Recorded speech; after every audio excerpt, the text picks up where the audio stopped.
Ukraine की 200 site को अपने कब्जों में कर सकता है, तो ये ईवीएम तो हमारे वोट की संख्या ज्यादा है, समस्या भी ज्यादा है।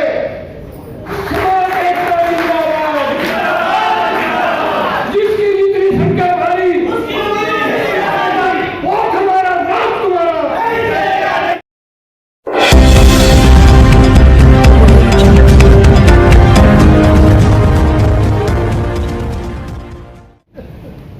और बैलेट पेपर के साथ साथ लेटर एंट्री हो या बहुजन समाज की सभी समस्याओं को, जब तक SC ST OBC के बारे में बोलना नहीं छोड़ेगा, जब तक OBC SC ST को साथ लेकर चलना नहीं सीखेगा, जब तक राष्ट्रव्यापी आंदोलन नहीं होगा, जब तक कोई ताकत नहीं आपको कोई भी मुद्दा आपका सफल हो सके, जाति करना तो दूर की बात है।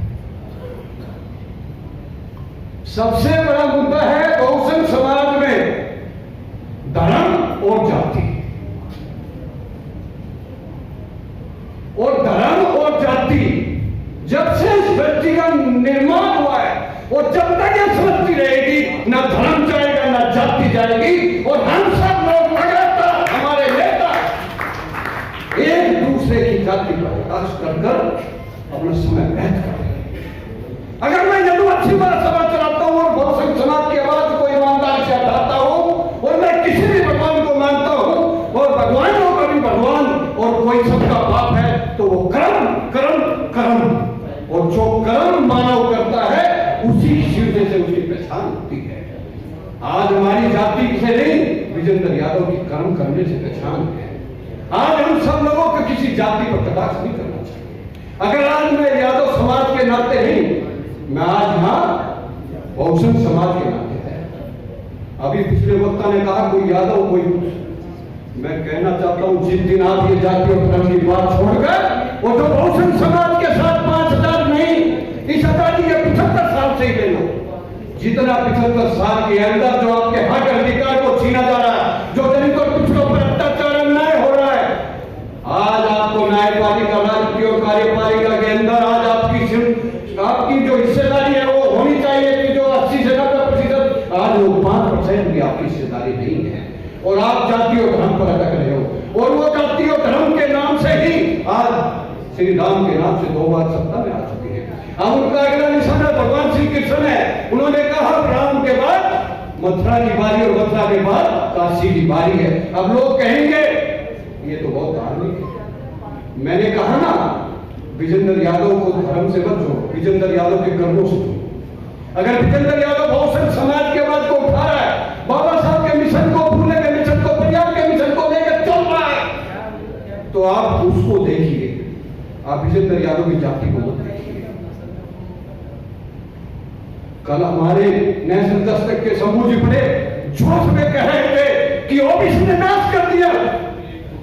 अगर आज ओबीसी जागरूक हो जाता तो ये हो जाता, वो हो जाता। मैं कहना चाहता हूं कि ओबीसी बड़े भाई के रूप में हमेशा SC ST के साथ खड़ा रहा है और आगे भी खड़ा रहेगा। और आज इस सम्मानित मंच पर जितने भी जातियों के लोग बैठे हुए हैं, एक भी ऐसा व्यक्ति किसी भी जाति से 6743 में से खड़ा होकर हाथ उठाकर कह दे कि उसकी जाति के सैकड़ों हजारों संगठन नहीं है, आज से मैं अपने संगठन को छोड़ दूंगा। पता उठा के हाथ कोई सा भी एक व्यक्ति जिसकी जाति का पूरे देश में संगठन नहीं हो, और यहां उठाकर युवा करते हैं कि यादव संगठन की बात करता हूं, कुर्मी संगठन की बात करता, सावित्रीबाई फुले जी को मैं कहना चाहता हूं, हाथ उठाकर आप बताइए आपके जाति के संगठन कितने हैं। निशान जी से मैं पूछना चाहता हूं, पटेल जी से पूछना चाहता हूं, कोई जाति इस देश के अंदर ऐसी नहीं जो उन्नतवादी हो, जो बहुजन समाज है, जिसकी जाति के संगठन ना हो, फिर हम उन संगठनों की क्यों बुराई करते हैं? इसका मतलब हम ईर्ष्या रखते हैं। मैं कहना चाहता हूं आपसे, जब आपकी जाति का संगठन है तो दूसरी की जाति के संगठन को आप क्यों बदनाम करते हैं? क्यों मत पढ़ा के उसके खिलाफ बोलते हो आप? मैंने कहा ना कड़वी बात, पहले कड़वी दवाई देते थे और सोए पहलवान की तरफ मरीज खड़ा हो जाता था। आज मीठी मीठी बात करते हैं और हटाया जाता है, उसके घर तक गिर जाते हैं, उसके इलाज नहीं होता। मुझे यहाँ पर सिर्फ अपने महापुरुषों को और बहुजन समाज का जो 75 साल से जो उसका हक अधिकार छीन रहा, मैं उसकी लड़ाई लड़ना चाहता हूं। मैं ये नहीं चाहता कि मैं जीवन में आया हूं तो जीवन का बनाने नहीं आया हूं। मैं चाहता हूं कि हमारे महापुरुष पुरुषों ने जो किया, जो संघर्ष का तपस्या किया, उनके पास तो ना अच्छा न सामाजिक व्यवस्था उनके पास मजबूत थी। गरीब घर से उठकर बाबा साहब फूले हो, परियार हो, लड़ैया हो, उन्होंने जो संघर्ष कर इतना बड़ा इतिहास आपको दे दिया, इतना बड़ा इतिहास आपको दे दिया। आज आप में से 75 साल में से मैं आपसे पूछना चाहता हूं, एक भी बहुसंघ समाज ना बाबा साहब पैदा कर पाए, ना फूले पैदा कर पाए, ना मंडल पैदा कर पाया, और यहां पर आकर बड़ी बड़ी बातें करते हैं। मैं भी बोलता हूं, लेकिन मैं भी कोशिश करता हूं, और मैं निरंतर 2009 से यादव संगठन के मंच पर भी पूरे बहुसंघ समाज की आवाज को उठाता हूं। उत्तर प्रदेश के अंदर मेरे पर केस लगने वाला था, क्योंकि मैं लखनऊ में सुरेश वासी की हत्या पर मैं पूछा, मैं यादव की हत्या पर पूछा, मैं एक कुर्मी की हत्या पर पूछा, मैं एक पाल की हत्या पर पूछा, मैं एक निशान की हत्या पर पूछा। अगर किसी को नहीं पता तो सोशल मीडिया पर मेरा उठा के देख लीजिए। जहां भी बहुसंघ समाज के ऊपर अत्याचार न हुआ, वहां विजेंद्र यादव जाति से उठकर बहुसंघ समाज के अन्याय के खिलाफ लड़ाई लड़ने के लिए गया। गोरखपुर के अंदर मेरे ऊपर खुद योगी जी दिन 70 वहीं पर उसका दौरा था, और वहीं मेरे कारवा निकल रहा था सम्मेलन के लिए, और वो बुलेट मोटरसाइकिल की आवाज थी बचपन, और उस टाइम नारे लगे थे विजेंद्र यादव जिंदाबाद।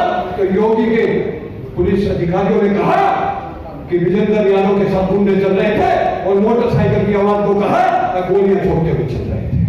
और अगले दिन ही आए लोगों पे और मेरे ऊपर मुकदमा कर दिया, लेकिन मैं डरा नहीं, मैंने उसको फेस किया और उस मुकदमे से भी निकल के आया और उनके खिलाफ लड़ाई लड़ी। मैं इसलिए कहना चाहता हूं, आप में से संगठन के साथ साथ इतने एक भी आदमी हम बताइए जिसके घर में धर्म की बात उसके बच्चे या वो नहीं करता हो, फिर हम कहते हैं धर्म के खिलाफ चले जाए।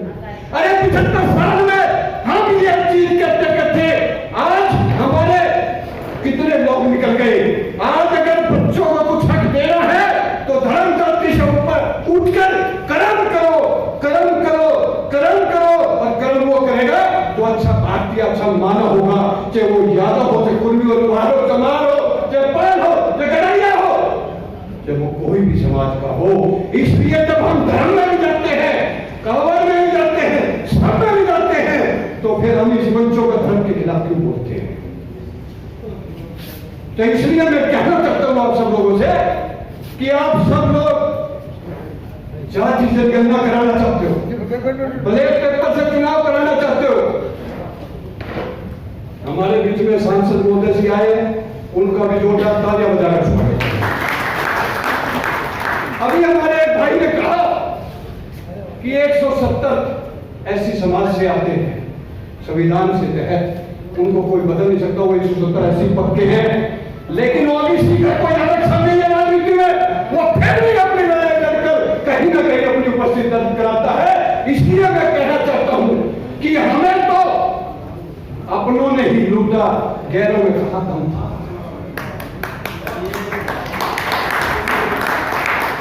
अगर आप चाहते हो छोड़ दो कांग्रेस बीजेपी की बात और ऐसी पंचायत कर दो बहुसंघ समाज की, और जितने नेता जितने एमएलए उनको बुला दीजिए और उनको कह दीजिए कि शपथ पत्र पर साइन कर दो। अगर इसी सत्र के अंदर जाति जनगणना की बात नहीं उठाई, बैलेट पेपर से चुनाव की बात नहीं की, तो समाज में आपका बहिष्कार कर देंगे। मैं दावे के साथ कहता हूं अपने महापुरुषों के पत्रों में चलते हुए, हमारे समाज के बहुसंघ समाज के नेताओं को आगे आगे छोड़ना। 272 के अंदर सरकार बनती है और 300 से ज्यादा तो बहुसंघ समाज के सांसद बैठे हुए। क्यों नहीं एक बार अपने जमीन को जगाते? क्यों बार बार उनकी महापुरुषों की बात करते हैं?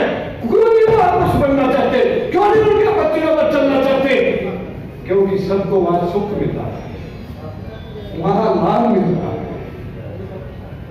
आपने कभी देखा किसी ने इस्तीफा दिया?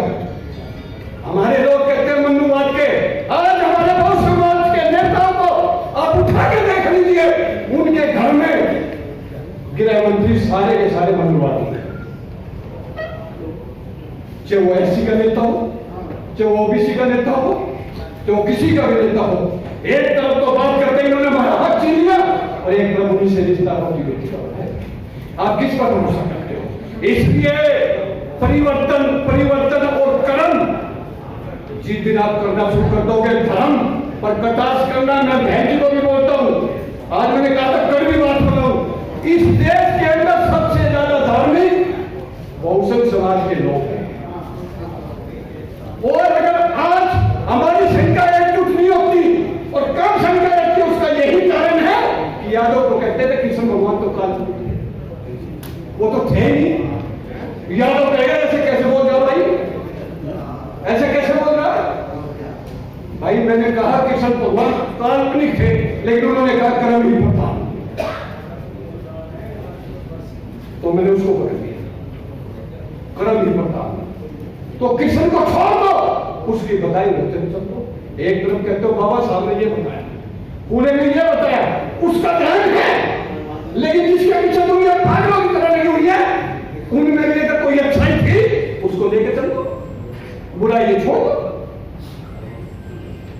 इसलिए मैं कहना चाहता हूं, जब इस देश के अंदर एक भी बहुजन समाज की जाति का संगठन है या नहीं है, तो वही सिर्फ खड़ा होकर बोल सकता है कि बहुजन समाज का संगठन जातिवाद नहीं होना चाहिए। और जब हर 6,743 के संगठन है, तो फिर एक जाति के लोगों को क्यों संगठनवाद होगा? इसलिए मैं कहना चाहता हूं, अपने बहुजन समाज के नेताओं को एक मंच पर लाओ। आज देश खतरे में, संविधान खतरे में है, आज देश की सरकारी संस्थाएं देखी जा रही है, ऑटोमेटिक SC/ST का आरक्षण खत्म हो जाएगा, आपके पास कुछ भी रहेगा। प्राइवेट सेक्टर में आरक्षण की मांग करोगे, उसमें भी नहीं मिलेगा। इसलिए मैं कहना चाहता हूं, हिंदू बनने से पहले एक अच्छा भारतीय बनो और कर्म करने वाला बनो, और कर्म करने वाले को ये महापुरुष कहा गया है, संघर्ष करने वाले को महापुरुष कहा गया है। आपके तो महापुरुषों को भी उस समय उन्होंने नहीं छोड़ा, उनके साथ भी अत्याचार किया, लेकिन वो फिर भी निकले और उन्होंने इतिहास बनाया और आपको हक अधिकार दिलाया, जिसकी आप संविधान की बात करते हैं। नई संसद बन रही है, नया अशोक स्तंभ लग गया है, उसको भी बदल दिया गया है। कोई कहता है अग्निपथ में जाति की बात होती है, मैं कहता हूं हिंदुस्तान जब से बना, जब से जाति चल रही है, आर्मी के अंदर सिख जाति को कपड़ा बनाएगा, ये पहले से चल रही है। वो जिस जाति की रेजिमेंट है उसी की 80% भर्ती होती है। 10 साल से मैं इस लड़ाई को लड़ रहा हूं, अगर किसी को नहीं कह रहा था सुप्रीम कोर्ट के कागज भी आपको दिखा सकता हूं। आज महामहिम राष्ट्रपति के कल भी मैंने बोला, सबसे बड़ा आरक्षण कही है, तो महामहिम राष्ट्रपति की बॉडीगार्ड में राष्ट्रपति को भी नहीं पता था पहले, अब सुप्रीम कोर्ट में केस डाला हमने तब पता चला, और हमने उस वैकेंसी के खिलाफ वैकेंसी भरी, तो हमारे को कहा गया यादव उसमें अप्लाई नहीं कर सकता। आप भी जान लीजिए सर, उस कॉलम में SC/OBC नहीं होता, उसमें लिखा हुआ सिख जाट और राजपूत। 75 वर्ष से राष्ट्रपति के साथ जो बॉडीगार्ड चलते हैं वो सिख और जाट राजपूत। इससे बड़ा जातिवाद आरक्षण कभी देखा? सिख जाट और राजपूत, क्या वही बलवान है? क्या वही देशभक्त है? हम उनका सम्मान करते हैं, उनका भी योगदान है, लेकिन क्या दलित का बच्चा राष्ट्रपति का बॉडीगार्ड नहीं हो सकता? क्या यादव को उम्मीदवार जमा नहीं हो सकता? हो सकता है, लेकिन 75 साल से वही 3 जातियां रखी और हमारे सांसदों को भी नहीं पता। मैं सवाल कर रहा हूं, आज से 1 साल पहले राष्ट्रपति क्यों नहीं पता? जब हमने कोर्ट में केस डाला, बार-बार प्रदर्शन किए, अभी कल ही 3 डिपार्टमेंट का मेरे पास फोन आया, मुझे दिखाओ, मेरे बच्चों की डिटेल, मेरे बैंक की डिटेल, मेरी टीम की डिटेल सारी ले ली गई है। मैंने कहा, मैंने आंदोलन किया, संसद का घेराव किया, तो मेरी बात करो, उसमें तो बोला नहीं, ऊपर से आदेश आया है, जो भी संगठन एक्टिव है और काम कर रहा है उसकी बैंक डिटेल कहूँ तो मैंने फोन में दिखा दो, सुबह का भाव है मेरे पास 3 डिपार्टमेंट में कम, मेरी पूरी स्थिति दे दी है। मैं कहना चाहता हूं कि हम सब लोगों को धर्म और जाति के ऊपर अपनी बहस को खत्म नहीं करना है, हम सब लोगों को कर्म करना है, अच्छा मानव बनना है और अपने महापुरुषों के प्रणाम रास्ते पर चलना है, तब जाकर हम लोग बहुजन समाज को शासक बना सकते हैं, बहुजन समाज को सारे हक अधिकार दिला सकते हैं। वरना हम ये अंधविश्वास के खिलाफ चलते रहेंगे और वो 10 साल कृष्ण के नाम से दे देंगे और 10 साल काशी के नाम से दे देंगे। आपके जो है 1 अरब 10 करोड़ में से कम से कम 1 लाख आदमी अंधविश्वास पाखंड के खिलाफ बोलते रहेंगे, उनको लाइक शेयर मिलता रहेगा, वो हीरो बनते रहेंगे, लेकिन उससे समाज का हाल हो। किसी को गाली मत बको, किसी जाति के खिलाफ मत बोलो,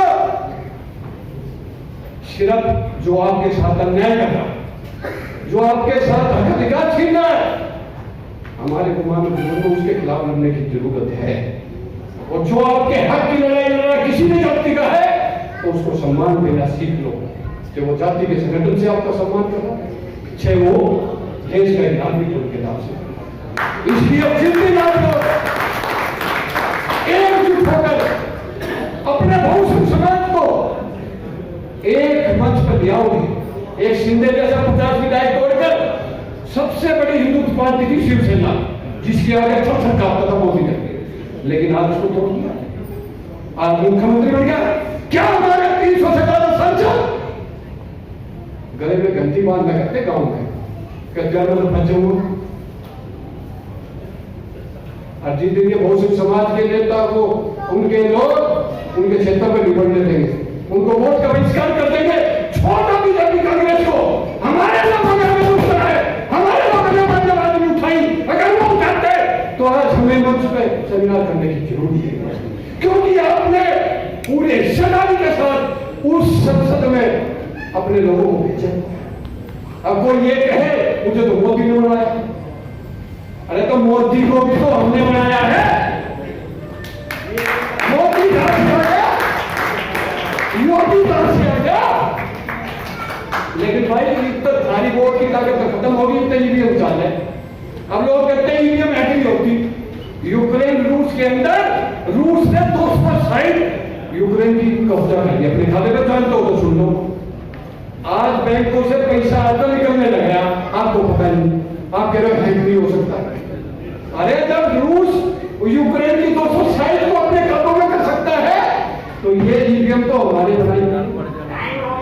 इसलिए मैं कहना चाहता हूं, समय का अभाव है, बहुसंख्यक समाज की संख्या ज्यादा है, समस्या भी ज्यादा है, लेकिन जिसकी संख्या ज्यादा होती है जरूरी नहीं कि वो लड़ाई जीत लेगा। क्रांतिकारी 1-2 ही होते हैं, बाबा साहब जैसे, पुणे जैसे, मंडल जैसे, कार वो अपने आप बन जाता है। और WTP ने निर्णय नहीं लिया है, और मैं सभी साथियों भाइयों को धन्यवाद देता हूं और विश्वास दिलाता हूं मेरे सामने बैठे हुए अतिथि को भी, जब तक ये बहुसंख्यक समाज को मजबूत नहीं कर देंगे, जब तक उनके हक अधिकार नहीं दिला देंगे, हम लोग इसी तरीके से आपकी लड़ाई को लड़ते रहेंगे। ये मैं विश्वास दिलाता हूं। बहुसंख्यक समाज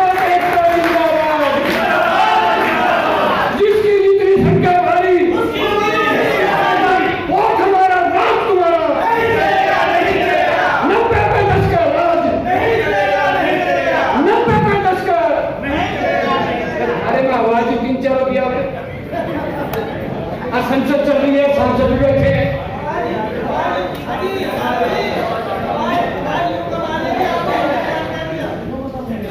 धन्यवाद, बहुत बहुत धन्यवाद।